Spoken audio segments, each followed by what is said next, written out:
Aujourd'hui, dans cette vidéo, on va faire quelque chose que j'adore. Apprendre le français en contexte et ici, à travers l'histoire. Un peu comme dans mon livre Learn French Through History. Et cette fois-ci, je te propose une histoire croustillante. Tu connais la boisson Coca-Cola, évidemment comme tout le monde. Et si je te disais qu'une boisson française serait peut-être à son origine? C'est fou, hein? Donc reste bien jusqu'à la fin pour découvrir cette histoire très intéressante. Et si tu ne me connais pas encore, moi c'est Jérôme. Je suis professeur de français langue étrangère pour les apprenants autodidactes comme toi qui veulent consolider leur niveau de français en s'amusant. Tu es prêt? Allez, on y va! Je te propose de faire un bond dans le passé. En 1863 à Paris, un pharmacien corse, Angelo Mariani, oui, le corse, je sais, ça s'entend comme de l'italien. Bref, ce pharmacien crée quelque chose de spécial, le vin Mariani. Ce vin est fait à base de vin de Bordeaux et de feuilles de coca du Pérou. Alors à l'époque, la feuille de coca s'est utilisée pour des vertus médicinales stimulantes. Tu me vois venir, hein? Stimulantes.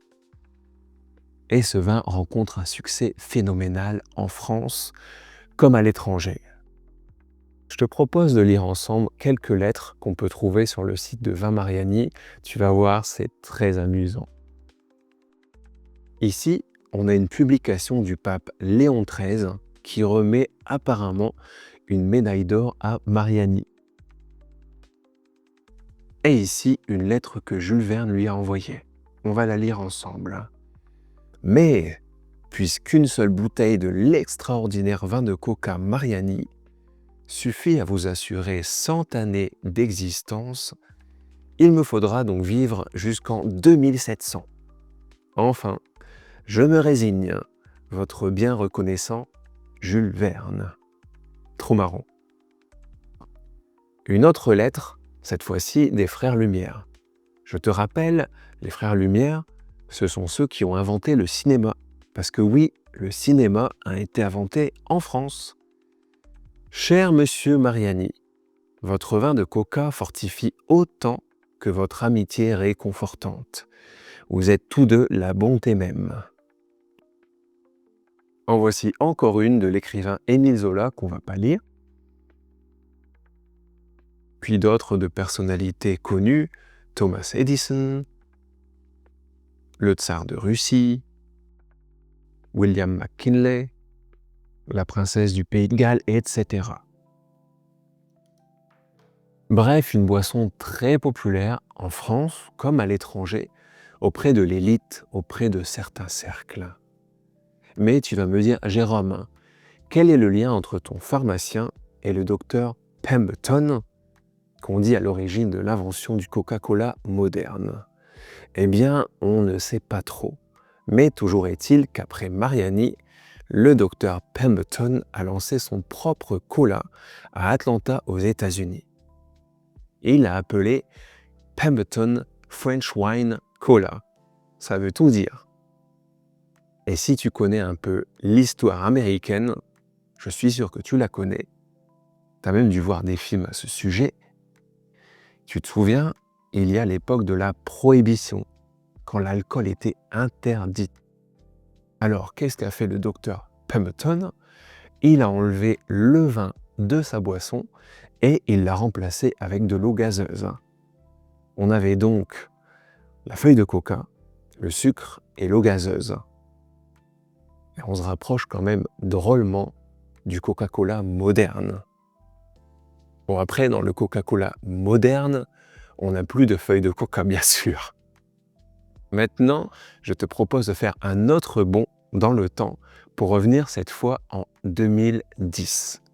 Un entrepreneur corse, qui s'appelle aussi Mariani, mais qui n'a aucun lien avec le premier Mariani, décide de relancer la production de cette célèbre boisson corse. Mais gros problème, parce que Coca-Cola n'est évidemment pas d'accord. Selon Coca-Cola, le nom porterait à confusion. Coca-Cola, Coca Mariani. Alors Coca-Cola attaque en justice dans l'Union européenne Coca Mariani. Évidemment, le jeune entrepreneur ne peut pas se battre contre cette grande multinationale et ses dizaines d'avocats. C'est beaucoup trop cher. Mais rebondissement en 2024. Cette histoire est incroyable. En Corse, bien sûr, on trouve une ancienne bouteille de vin Mariani du 19e siècle, soit avant l'invention du docteur Pemberton. Le CNRS, la recherche française, analyse le liquide à l'intérieur. Et pour eux, pas de doute, les French wines sont bien à l'origine de la formule moderne du Coca-Cola. Ce qui voudrait dire que les Français auraient inventé le Coca. J'espère que je ne vais pas me faire enlever ma vidéo par YouTube ou par Coca-Cola pour avoir dit ça. On ne sait jamais. Bref, je trouvais cette histoire super amusante et intéressante à partager. Si le Coca-Cola moderne est bien une invention américaine, son histoire s'inscrit dans la tradition initiée par Vin Mariani en France bien avant la création américaine. Et comme souvent dans l'histoire, les idées circulent et évoluent. Voilà, c'est tout pour cette vidéo. J'espère qu'elle t'a plu. N'hésite pas à laisser un petit like ou un commentaire pour me dire ce que tu penses de cette histoire. Le but d'aujourd'hui, c'était de te faire passer un bon moment, de travailler ta compréhension orale et d'enrichir un peu ta culture sur la France. Moi, je te dis à très vite. Salut, bye bye.